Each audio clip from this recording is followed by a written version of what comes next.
दोस्तों आज का हमारा ये वीडियो रेस्टफुल एपीआई से रिलेटेड है। ठीक है, ये आप देख रहे हैं जैसा कि मैंने यहाँ पे drupal.org का ये डॉक्यूमेंटेशन ओपन कर रखा है। यहाँ पे हम JavaScript and Drupal 8 with restful web service का कैसे यूज कर रहे हैं वो यहाँ पे हम लोगों ने देख रहे हैं। इसको हम लोग डीकपल ड्रूपल भी बोल सकते हैं या हैंडलेस ड्रूपल भी हम लोग इसको बोल सकते हैं। तो इस एपीआई में मतलब ये जो डॉक्यूमेंटेशन है इसमें से मैंने यहाँ पे यूजर रजिस्ट्रेशन का डेमो क्रिएट किया है। आप ये रजिस्ट्रेशन पे जाएंगे तो यूजर रजिस्ट्रेशन का यहाँ पर ये एपीआई है, ये पोस्ट एपीआई है। मतलब हम लोग जावा स्क्रिप्ट से हमारा जो HTML है, फ्रंट एंड है हमारा HTML और जावास्क्रिप्ट, और जो बैक एंड है वो हमारा ड्रूपल है। ठीक है, तो हम फ्रंट एंड से एक रजिस्ट्रेशन फॉर्म क्रिएट करेंगे और ये जो एपीआई यहाँ पर दी हुई है, ठीक है, इस एपीआई का यूज करके हम लोग यूजर को रजिस्टर्ड करेंगे। और अगर 200 रिस्पॉन्स कोड आता है इसका मतलब यहाँ पे रजिस्ट्रेशन हो गया है। 200 के अलावा कुछ और रिस्पॉन्स आता है इसका मतलब यहाँ पे कुछ एरर है। ठीक है, तो जैसे कि इस एपीआई का डॉक्यूमेंटेशन हम लोग देख रहे हैं तो इसमें ये जो दिया है ये हो जाएगा आपकी एप्लीकेशन का एंड पॉइंट। ठीक है, और कंटेंट टाइप हो जाएगा, कंटेंट टाइप में हो जाएगा एप्लीकेशन जेसन, और कुछ इस फॉर्मेट में आपको डेटा सेंड करना पड़ेगा। ठीक है, लेकिन इसके पहले हमको Drupal के एडमिन लॉगिन करके इस एपीआई को इनेबल करना पड़ेगा। ठीक है, तो जैसे कि आप देख रहे हैं कि मैंने Drupal एडमिन लॉगिन कर रखा है। ठीक है, Drupal एडमिन लॉगिन करने के बाद मुझे कॉन्फ़िगरेशन में मैं जाऊंगा, वेब सर्विस में जाऊंगा और रेस्ट पे क्लिक करूंगा तो ये पेज खुलेगा। यहाँ पे मुझे इस यूजर रजिस्ट्रेशन पोस्ट इसको क्या करना पड़ेगा, इनेबल करना पड़ेगा। तो मैंने इस एपीआई को यहाँ पे वेब सर्विस को इनेबल किया है। इनेबल करने के बाद जब आप इसको एडिट पे क्लिक करेंगे तो ये कुछ इस तरीके से पेज ओपन होगा। यहाँ पर आपको पोस्ट रिक्वेस्ट रखना है और यहाँ पर ये दोनों फॉर्मेट मैंने रखे हैं और यहाँ पर ये ऑथेंटिकेशन मैंने रखा है। मैं यहाँ पर एनोनमस यूजर से क्रिएट करवाने चाह रहा हूँ रजिस्ट्रेशन, इसलिए मैंने यहाँ पर बेस ऑथ नहीं रखा। आप चाहें तो यहाँ पर ऑथेंटिकेशन कुछ और भी रख सकते हैं। उसके बाद में एक परमिशन होती है, जो यूजर की सेटिंग होती है वो भी हमको एक चेंज करना पड़ेगा। यूजर की सेटिंग चेंज करनी पड़ेगी और एक परमिशन हमको देनी पड़ेगी, फिर हम लोग इस एपीआई का यूज कर सकते हैं। तो जैसा कि आप देख रहे हैं यहाँ पे ये परमिशन वाला पेज मैंने ओपन किया। इस परमिशन पेज में access post on user registration resource, यहाँ पे मैंने ये एंड यूजर जो है मेरा इसके लिए चेक कर रखा है यहाँ पे। इसका मतलब ये है कि जो एंड यूजर है वो यहाँ पे इस एपीआई का यूज कर पाएगा, तो हमको ये परमिशन भी यहाँ पे सेट करनी पड़ेगी। तो ये दो काम हमने किए, यहाँ पे हमने इसको इनेबल किया, एपीआई को इनेबल किया, उसके बाद में इसकी कॉन्फ़िगरेशन को यहाँ पे सेट किया, और दूसरा काम हम लोगों ने यहाँ पे परमिशन को इनेबल किया, परमिशन दे दी हमने एंड यूजर को इस एपीआई के थ्रू रजिस्ट्रेशन करने की। ठीक है, उसके बाद में हम लोगों को जाना होगा अकाउंट सेटिंग में। तो अकाउंट सेटिंग कहाँ से मिलेगी, कॉन्फ़िगरेशन में जाना पड़ेगा और पीपल में अकाउंट सेटिंग में जाना होगा। तो मैं अकाउंट सेटिंग में गया। ठीक है, अभी अकाउंट सेटिंग में मुझे क्या करना पड़ेगा, यहाँ पर हु कैन रजिस्टर्ड अकाउंट, तो यहाँ पर मुझे विजिटर करना पड़ेगा, है ना, विजिटर करना पड़ेगा, क्योंकि कौन रजिस्टर कर सकता है, एडमिनिस्ट्रेटर कर सकता है या कोई और कर सकता है, तो यहाँ पर मेरे को विजिटर सेट करना पड़ेगा। तो ये भी मैंने कर दिया है, ये ऑप्शन भी मैंने सेट कर दिया है। इतना हो जाने के बाद फिर हम लोग चलते हैं फ्रंट एंड पे। ये तो हमारे बैक एंड की सेटिंग थी जो कि मैंने बैक एंड की पूरी सेटिंग कर दी है। अब चलते हैं हम लोग फ्रंट एंड पे। तो फ्रंट एंड कुछ इस तरीके से दिखेगा। यहाँ पे मुझे यूजर का नेम लिखना होगा, यहाँ पे यूजर का ईमेल आईडी लिखना होगा, और यहाँ पे मुझे यूजर का पासवर्ड लिखना होगा, और फिर मैं सेंड डेटा पे क्लिक करूंगा और जो यूजर जनरेट होगा उसका डेटा यहाँ पे नीचे डिस्प्ले होगा, सेंड डेटा बटन के नीचे ये यूजर का जो डेटा है वो डिस्प्ले होगा। तो पहले हम लोग इसका एक डेमो देख लेते हैं, फिर हम लोग जो फ्रंट एंड का कोड है किस तरीके से ये फॉर्म बना के डेटा सेंड किया वो हम लोग देखते हैं। तो मैं अभी यहाँ पर यूजर का नाम दे देता हूं अनिल। तो मैंने यूजर का नाम दे दिया यहाँ पे अनिल, ठीक है, यूजर नेम अनिल हो गया। पासवर्ड में मैं लिख देता हूँ anil@gmail.com, ये ईमेल आईडी हो गया, या अनिल 01 कर देता हूँ, पासवर्ड भी 01 कर देता हूँ, ठीक है। अनिल 01 नेम हो गया, अनिल 01@gmail.com ये ईमेल आईडी हो गया, और यहाँ पर मैंने रैंडम स्ट्रिंग के तौर पे पासवर्ड सेट कर दिया, ठीक है। अब मैं यहाँ पे सेंड डेटा पे क्लिक कर रहा हूँ। आप देख रहे हैं कि ये रिक्वेस्ट जा रही है सेंडिंग डेटा, ठीक है। अभी जो रिस्पॉन्स आएगा, ये रिक्वेस्ट पूरा हो जाने के बाद यहाँ जो भी रिस्पॉन्स आएगा वो यहाँ पे नीचे डिस्प्ले हो जाएगा, और अगर हमारे कोड में कोई एरर आएगी तो वो एरर भी यहाँ पे अलर्ट के थ्रू दिख जाएगी, अलर्ट मैसेज के थ्रू दिख जाएगी, ठीक है। अभी आप देख रहे हो यहाँ पे कि रिस्पॉन्स रिसिव्ड, और रिस्पॉन्स रिसिव्ड में यहाँ पे आया यूजर का नेम, जो यूजर नेम है वो है अनिल 01, आईडी है 38, और कब क्रिएट हुआ, संडे को, है ना, 20 फरवरी 3:10 पे ये जो यूजर है वो क्रिएट हुआ। ये पूरा डेटा यहाँ पे आ गया। अब हम चलते हैं ड्रूपल की तरफ। ये हमारे ड्रूपल का इंटरफेस है, इसको मैं एक बार रिफ्रेश करता हूं, और यहाँ पे जो 38 यूजर का जो आईडी है, मतलब 38 नंबर का जो यूजर है वो अनिल होना चाहिए, ये हम लोग वेरीफाई करते हैं। तो मैंने क्या किया, यहाँ पर मैं गया और यहाँ पर मैंने बैक एंड पे जाके, और बैक एंड पे जाके मैंने यहाँ पे इसको वेरीफाई किया। तो मैंने पेज को रिफ्रेश किया, ठीक है। अभी ये पेज रिफ्रेश हो रहा है, तब तक हम लोग इसका जो फ्रंट एंड की वर्किंग है वो समझते हैं। तो फ्रंट एंड के लिए मैंने क्या किया, मैंने यहाँ पे एक HTML पेज बनाया, ठीक है। इस HTML फॉर्म में मैंने एक जावास्क्रिप्ट फाइल बनाई और एक CSS फाइल बनाई, ठीक है। एक जावास्क्रिप्ट फाइल मैंने बना ली और एक CSS फाइल मैंने बना ली। आप देख रहे हैं पेज रिफ्रेश हो गया, और यहाँ पर आप देख रहे हैं कि ये जो अनिल है ये यूजर जो है बन गया है, और इसकी आईडी भी आप देखेंगे तो यहाँ पर 38 नंबर का आईडी ये दिखाएगा, ठीक है।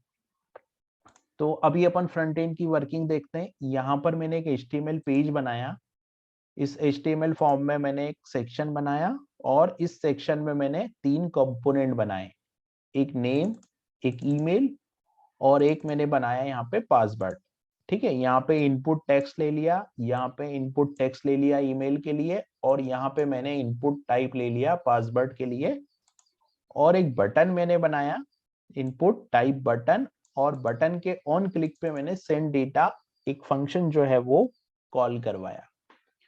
तो ये जो सेंड डेटा फंक्शन यहाँ कॉल हो रहा है, ठीक है, यहाँ पर ये जो सेंड डेटा कॉल हो रहा है, ये सेंड डेटा फंक्शन को मैंने यहाँ पे app.js में डिफाइन किया। तो ये फंक्शन है मेरा app.js में, सेंड डेटा जो फंक्शन है वो मेरा यहाँ पे डिफाइन हो गया, ठीक है।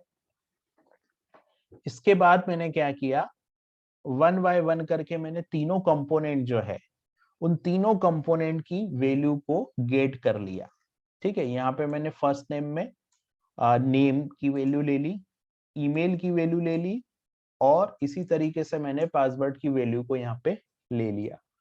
और आप देखेंगे तो फॉर्म में मैंने एक और डिव बनाया जिसमें कि डिटेल आ रही है, ये वाला जो डिव है, तो ये मैंने एक और डिव बनाया, और इसकी आईडी मैंने यहाँ पर दे दी डिटेल। तो ये डिटेल वाला डिव हो गया मेरा। इसी तरीके से ये चारों कंपोनेंट मेरे हो गए, ठीक है। फिर मैंने क्या किया, div डॉट इनर HTML में मैंने सेंडिंग डेटा लिख दिया, ठीक है। और यहाँ पे मैंने एक ऑब्जेक्ट बनाया, और इस ऑब्जेक्ट में मैंने इस पूरे डेटा को ले लिया, मतलब एक जावास्क्रिप्ट का ऑब्जेक्ट बना लिया, और इस ऑब्जेक्ट में मैंने तीनों वैल्यू जो थी नेम, ईमेल और पासवर्ड, इसको ले लिया। फिर मैंने एक और यहाँ पर वेरिएबल बनाया ऑप्शन का, ठीक है। फिर जो एपीआई है हमारी, है ना, इस एपीआई के अकॉर्डिंग क्या था, हमको मेथड रखना था पोस्ट और एंड पॉइंट रखना था ये यूआरएल। तो मैंने क्या किया, यहाँ पे एक और ऑप्शन करके एक वेरिएबल बनाया, इसमें मेथड मैंने पोस्ट रखा और हेडर बनाया। हेडर में मैंने कंटेंट टाइप में एप्लीकेशन जेसन, ये जो फॉर्मेट था एप्लीकेशन जेसन, ये मैंने कंटेंट टाइप में रख दिया। तो मेथड पोस्ट हो गया, एंड पॉइंट ये हो गया, और यहाँ पर कंटेंट टाइप एप्लीकेशन जेसन ये हो गया। ठीक है, तो ये बन गया मेरा ऑप्शन। उसके बाद क्या किया मैंने, बॉडी, है ना, बॉडी में क्या जाएगा, बॉडी में हमको ये पूरा डेटा भेजना, लेकिन ये डेटा भेजना है जेसन के फॉर्मेट में।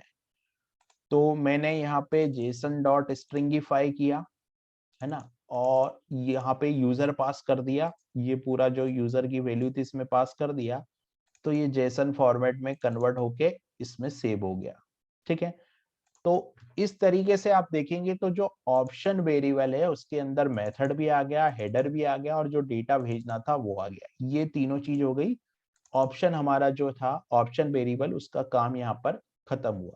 ठीक है, उसके बाद मैंने फेच एपीआई कॉल की, और ये मेरी एप्लीकेशन का मेन डोमेन है, और ये जो एपीआई कॉल कर रहे हैं उसका यूआरएल है, और इसके अंदर मैंने क्या किया, इस ऑप्शन को पास कर दिया।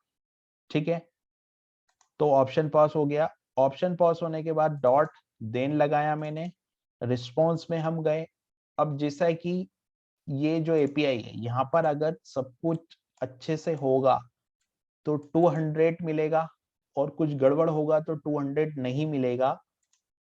तो हम लोगों ने देखा कि नॉट इक्वल टू 200, अगर मान लीजिए कि यहाँ पे 200 नहीं है ना, अगर मान लीजिए इस कोड में, ये वाला जो कोड है हमारा, और इस कोड में अगर 200 नहीं है, कंसोल डॉट लॉग यहाँ पे अगर 200 नहीं है, तो कंसोल डॉट लॉग में ये एरर मैसेज प्रिंट होगा, और यहाँ से एक्सेप्शन थ्रो होगी।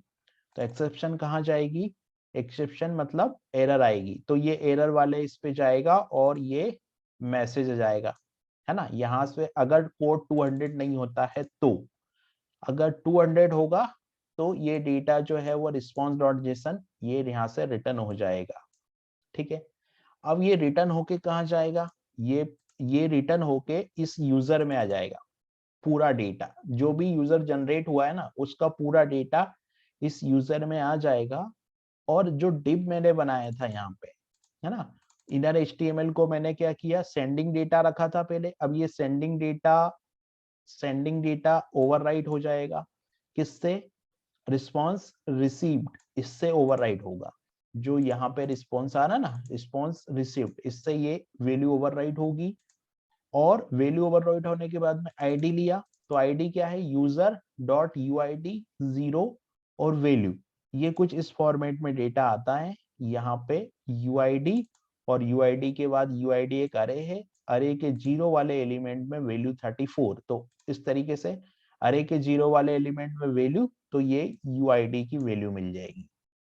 ठीक है, तो इस तरीके से हमको यहाँ पर यूजर की आईडी मिल गई 38।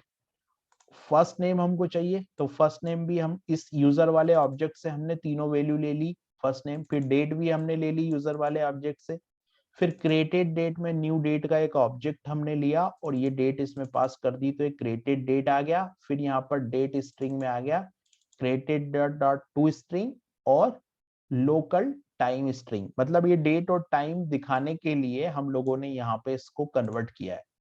ठीक है, ये यहाँ पे डेट दिख रहा है और यहाँ पर ये टाइम दिख रहा है। लोकल टाइम मतलब हमारे इंडिया का टाइम, जो कंट्री है, जो ओरिजिन है, उसका टाइम यहाँ पर दिखेगा और यहाँ पर ये डेट दिखेगी। तो इस तरीके से हम लोगों ने डेट स्ट्रिंग और टाइम स्ट्रिंग दोनों को यहाँ पे अलग अलग ले लिया।